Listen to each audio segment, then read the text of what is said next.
बाद सद्गुरु महाराज के प्रवचन का पाठ महर्षि में ही सत्संग सुधा सागर से प्रवचन संख्या 228। यह सत्संग तीर्थराज है। प्यारे लोगों, इस सत्संग में सरस्वती की धारा अधिक बहती है। गोस्वामी तुलसीदास जी का कहना है कि सत्संग तीर्थराज है।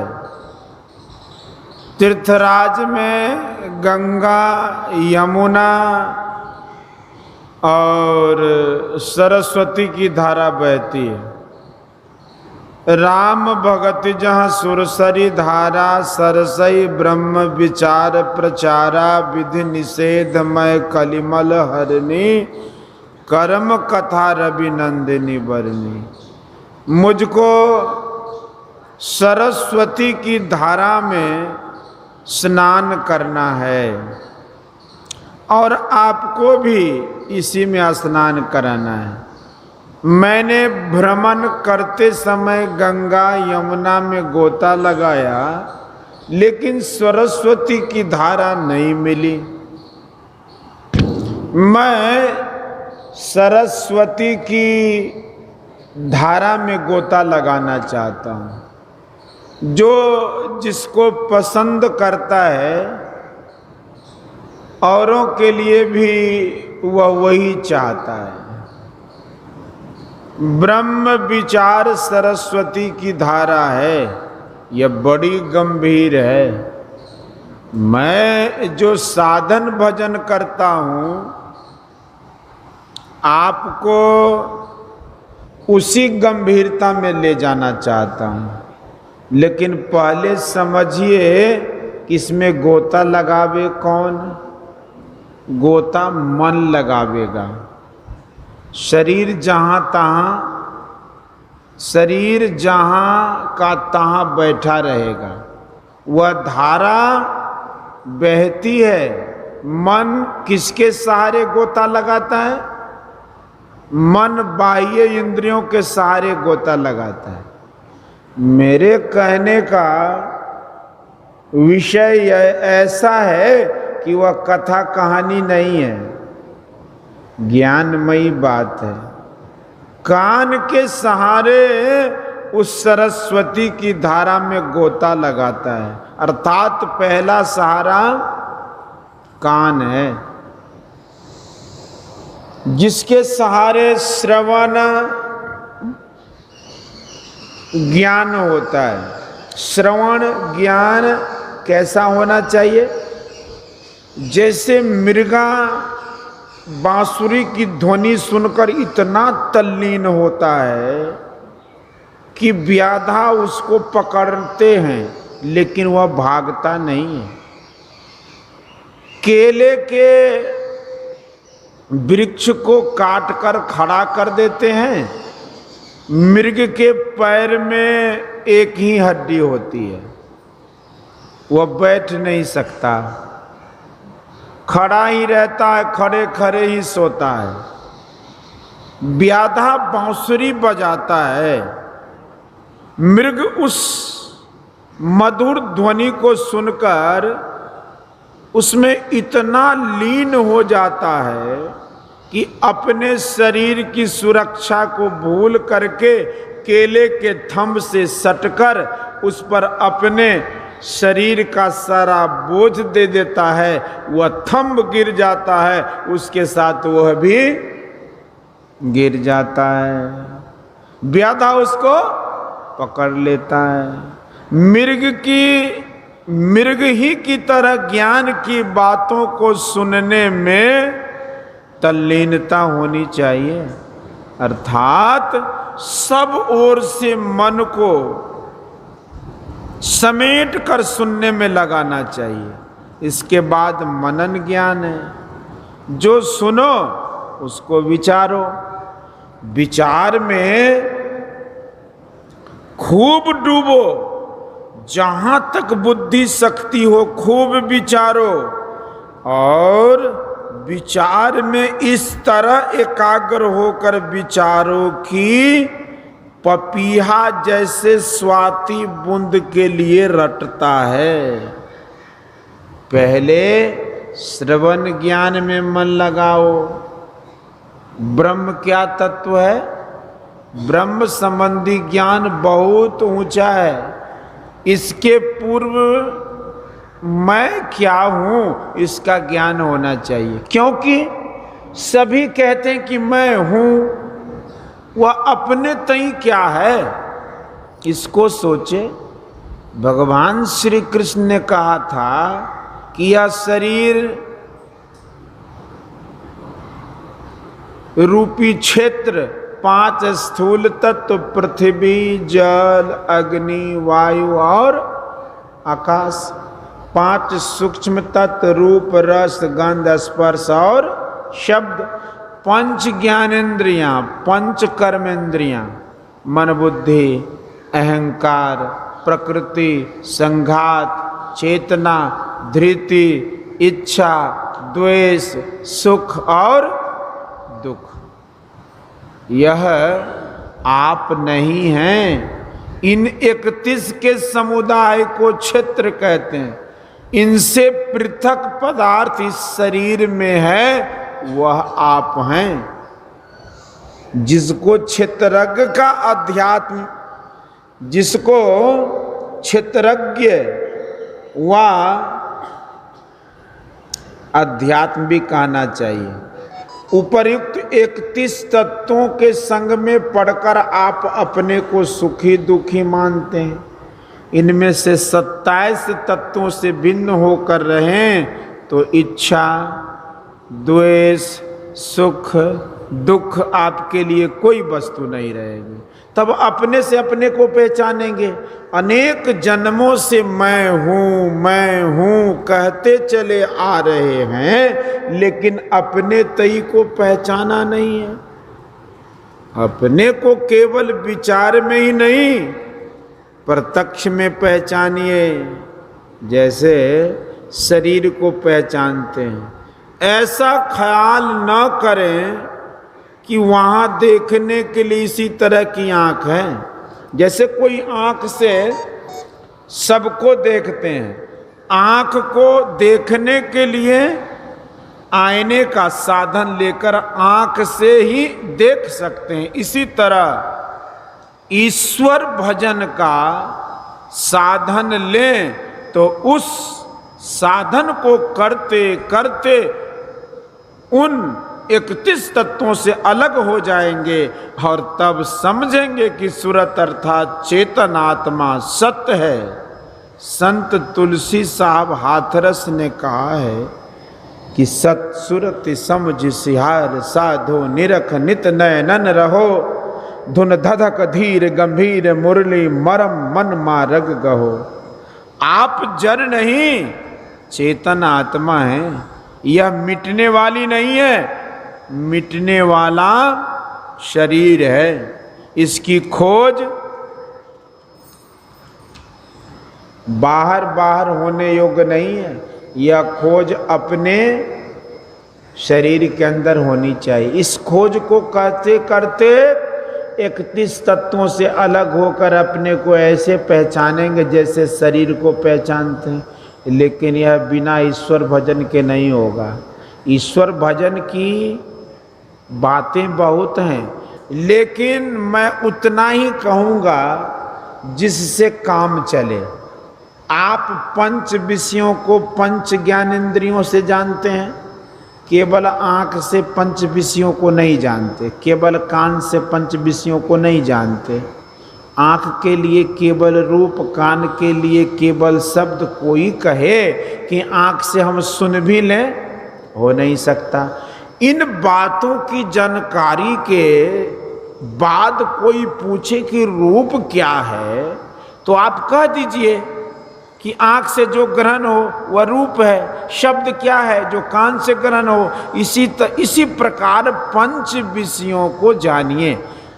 अपने को किससे ग्रहण करो? अपने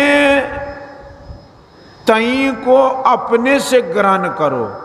मुझको यह कहना है, अमुक की शादी अमुक से, अमुक की लड़ाई अमुक से, मैं यह कहने नहीं बैठा हूं। ईश्वर क्या है? तुलसीदास जी ने बहुत अच्छा लिखा। लक्ष्मण जी पूछते हैं कि माया किसको कहते हैं, बंध किसको कहते हैं? माया के लिए श्री राम ने उत्तर दिया कि गो गोचर जहां लगी मन जाई, सो सब माया जानो भाई। इंद्रियों से ईश्वर का ग्रहण नहीं होगा, मन से बुद्धि से ईश्वर का ग्रहण नहीं होगा। विचार भले ही कर ले, पहचान नहीं होगी। इसलिए राम स्वरूप तुम्हार, राम नर रूप तुम्हार नहीं। आपको जनाया गया कि आप स्वयं मन इंद्रियों के परे हैं।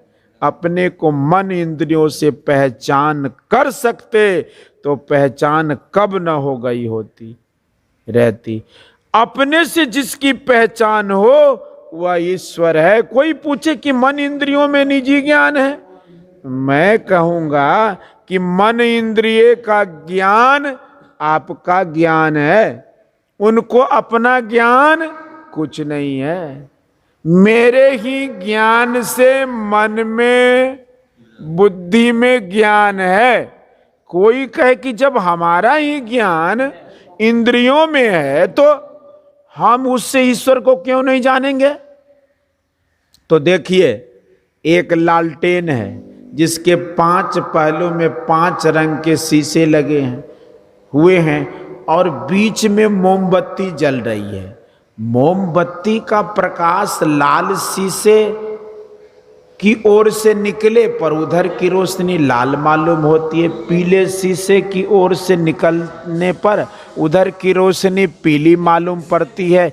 इसी प्रकार प्रत्येक पहल से प्रत्येक रंग की रोशनी निकलती है, किंतु केवल मोमबत्ती की रोशनी उन रोशनियों से पृथक ही रहती है। जिस तरह लालटेन के शीशे के रंग के कारण मोमबत्ती के प्रकाश का रंग बदल गया, उसी तरह आपका निज ज्ञान जो है वह इंद्रियों के संग के कारण, उसके असर के कारण शुद्ध असली नहीं होता। इसलिए जो आप निज ज्ञान से जानेंगे वह इंद्रिय ज्ञान से नहीं।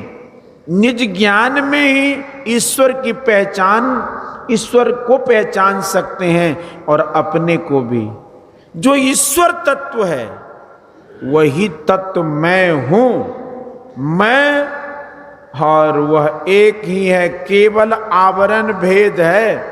अर्थात परम प्रभु परमात्मा आवरण रहित और जीवात्मा आवरण सहित है। जो चेतन आत्मा से पहचान में आवे वह ईश्वर है। जगन्नाथ जी जाने के लिए भागलपुर छोड़ना होगा, उसके आगे के गांव शहरों को छोड़ना होगा, तब जगन्नाथ जी पहुंचेंगे। इसी तरह अपने अंदर के सभी आवरणों को पार करके हम ईश्वर तक पहुंच सकते हैं। ईश्वर कैसा है, कितना बड़ा है? उपनिषद कहती है कि अनोर नियाम महतो महियान। और कबीर साहब कहते हैं कि स्वरूप अखंडित व्यापी चैतन्य, चैतन्य ऊंचे नीचे आगे पीछे दाएं बाएं अनन्य, बढ़ाते बड़ा छोटते छोटा, में ही ते सब लेखा, असब के मध्य निरंतर साईं दृष्टि दृष्टि सो देखा। बढ़ाते बड़ा छोटते छोटा, अनोर नियाम महतो महियान का अनुवाद है। पंखा सब बंद करो ना यार।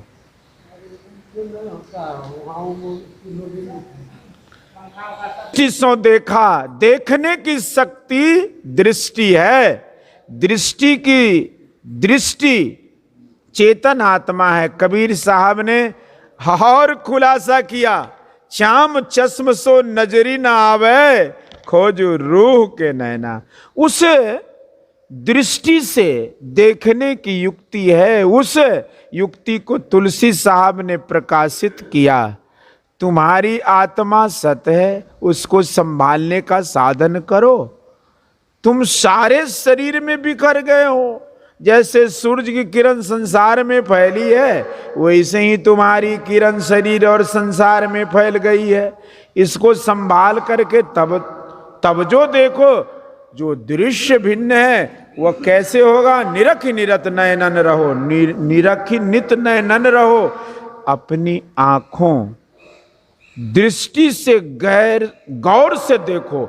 देखने की विद्या है, काजर दिए से का भया, ताकन को डबनाई, ताकन को डबनाई। ताकन की गति है न्यारी, एकटक लेबे ताक सोई है पीऊ की प्यारी। पलटू साहब, यह सांभवी मुद्रा है, वैष्णवी मुद्रा है, दृष्टि योग है। आंख बंद करके देखो, अपनी दृष्टि धार को समेट कर देखो, बहिर्मुख से अंतर्मुख होकर देखो।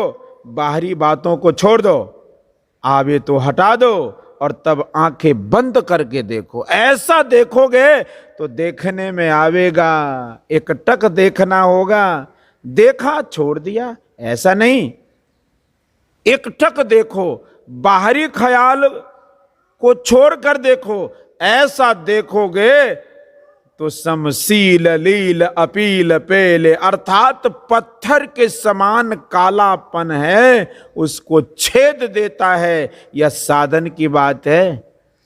कोई कहे कि प्रमाण दो, तो इसका प्रमाण क्या है? करके देखो तो हो तो ठीक है, नहीं तो गलत है। अंतर जोत भई गुरु साखी चीने, राम करम्मा गुरु नानक साहब। तुम्हारे साधन में कसर नहीं हो तो तुम देखोगे कि गुरु ने जो कहा ठीक कहा। करके देखने का काम है। उग्रई विमल विलोचन ही के, मिटहि दोष गुण दुख भव रजनी के, सूझहि रामचरित मन मानिक, गुप्त प्रकट जहां जो जही खानिक। और खेल खुली खुली लख पड़े, एक ही बात है। इस तरह करने से ईश्वर के चरणों में तुम्हारा प्रेम बढ़ेगा, ईश्वर के प्रति तुम्हारा झुकाव अधिक से अधिक होगा, जिसे आप अपने से पहचानो वह ईश्वर है। शरीर का संग, इंद्रियों का संग छूट जाना चाहिए। जैसे मथे गए दूध से मक्खन हो अलग होकर फिर दूध में ही रहे, उसी तरह अपनी शरीर इंद्रियों से छूटकर अपने में रहो। यही है जीवन मुक्त होना। यह शरीर ज्ञान से बहुत ऊंचा है, बुद्धि की गति वहां नहीं है। इसी दशा में ईश्वर की पहचान होती है। बड़े जगमग रूप का दर्शन हुआ, यह मामूली बात है। मनु और राजा शत्रुपा ने बहुत तप किया, लेकिन शरीर ज्ञान से बाहर नहीं होकर शरीर में रहकर सुंदर दर्शन पाया। वह माइक दर्शन था। कोई कूढ़े तो मैं कहूँगा कि गो गोचर जहाँ लगी मन जाई, सो सब माया जानो भाई। इसको कहाँ फेंक दीजिएगा। एक पंडित जी ने कहा कि भगवान राम का शरीर चिदानंदमय था, चिदानंदमय देह तुम्हारी, विगत विकार जाना अधिकारी। मैंने कहा कि चिदानंदमय रूप माइक व अमाइक। उन्होंने कहा अमाइक। मैंने कहा तो क्या अमाइक रूप का दर्शन इस माइक आंख से हो सकता है? थोड़ी देर चुप रहकर वो बोले हाँ, यह समझने की बात है। भगवान श्री कृष्ण के विराट रूप का वर्णन है कि उसमें बहुत से विकराल मुंह, हाथ, नाक, पैर, कान आदि थे।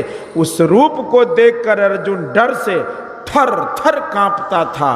कहता था कि आप अपना सौम्य रूप दिखाइए, नारद को भी विश्व रूप का दर्शन हुआ था, लेकिन भगवान ने कहा था कि तू मेरे जिस रूप को देख रहा है यह सत्य नहीं है, यह माया है। मेरे सत्य स्वरूप को देखने के लिए इसके भी आगे तुझे जाना चाहिए। माया रूप के दर्शन से मनु शत्रुपा को क्या क्या हुआ रामायण में है। वर मांगा कि आप ही की तरह पुत्र हो, भले ही यह सात्विक इच्छा हो, स्वर्ग सुख भोगा। फिर राजा दशरथ और रानी कौशल्या हुए, इतने तप के बाद भी शिकार खेलने का इतना चस्का कि दिन को क्या रात को क्या शिकार खेलते रहे। शरीर में इतना बल की किसी का भय नहीं, शरीर रक्षक की जरूरत नहीं। शिकार के चस्के में रात में श्रवण कुमार को मार डाला, शाप लिया कि पुत्र शोक में मरोगे। इसी तरह कश्यप और अदिति की कथा है। वही तप, वही फल, वही श्रवण को मारना और शाप पाना। श्री राम को कल युवराज पद मिलेगा, राजा खुश होकर रनिवास में गए, कैकेयी के महल में गए। उनको मालूम हुआ कि वह कोप भवन में बैठी हुई है। यह जब सुना तो उसकी दशा कैसी हुई। तुलसीदास जी ऐसे भक्त को लिखना पड़ा कि कोप भवन सुनि सकुचउ राऊ, भय बस अगहुर पड़ई न पाऊं। सुरपति बसय बाहुबल जाके, नरपति सकल रहई रुख ताके। सो सुनि तिय रिस गयउ सुखाई, आ देखो काम प्रताप बढ़ाई। तुलसीदास जी असली बात को कैसे छिपाते। मैं आस्तिक का बच्चा हूं, भारत का बच्चा हूं, श्री राम श्री कृष्ण को मानने वाला हूं। एक बार एक पादरी मेरे पास आया और कहलवाना चाहा कि ईसा मसीह श्री राम और श्री कृष्ण विशेष थे। ईसा मसीह, मैंने यह बात नहीं मानी, वह फिर मेरे पास नहीं आया। जगमग दर्शन से मनोविकार नहीं जाते, इतना तप फिर मनोविकार। तब किस काम का वह तप। सूल कुलिस असि अंग बनिहारे, ते रति नाथ सुमन सर मारे। इन बातों को देखते हैं तो होता है कि इनसे विशेष दर्शन होना चाहिए जहां विकार नहीं हो। इसके लिए यत्न है समशील लील अपील पेले। यह देखने की विद्या है, फिर सुनने की विद्या है। धुन धधक धीर गंभीर मुरली, मरम मन मारग गहो। देखने सुनने के लिए सिनेमा जाना नहीं है। हाँ जी, देखने सुनने के लिए सिनेमा जाना नहीं है। एक साधु को एक बाबू ने बड़ी जिद करके सिनेमा दिखाया। खेल समाप्त होने पर उक्त बाबू ने साधु से पूछा क्या देखा। साधु ने कहा जो कुछ साधु ने कहा जो कुछ खेल देखा अंधकार में।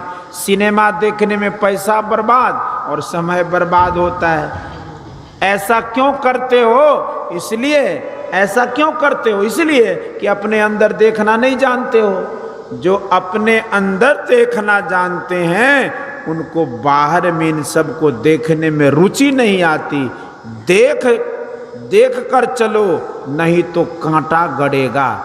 एक तो इस आंख से देखते हैं, फिर रूह के नैना से देखते हैं। यह जग है कांटे की बाड़ी, देख दृष्टि पग धरना। गोरखनाथ जी, यह संसार कांटा ही कांटा है। इसमें उलझो मत। ईश्वर क्या है? अपने से जिसको पहचानो। अपने क्या है? शरीर इंद्रिय से जो छूटकर शरीर में है, जो आत्मदृष्टि में आवे वह आत्म तत्व है। पहले दृष्टि योग प्राप्त करो, फिर नादानुसंधान करो। यह है नाम भजन, सरस्वती की धारा। इसमें डुबकी लगाइए, आनंद पाइए। बोलिए श्री सद्गुरु महाराज की जय। यह प्रवचन भागलपुर जिला अंतर्गत महर्षि मेही आश्रम कुप्पा घाट के निकट गंगा तट पर 58वां वार्षिक महाधिवेशन के अवसर पर दिनांक 11/4/1966 ईस्वी को अपराह्न कालीन सत्संग में हुआ था। बोलिए श्री सद्गुरु महाराज की जय।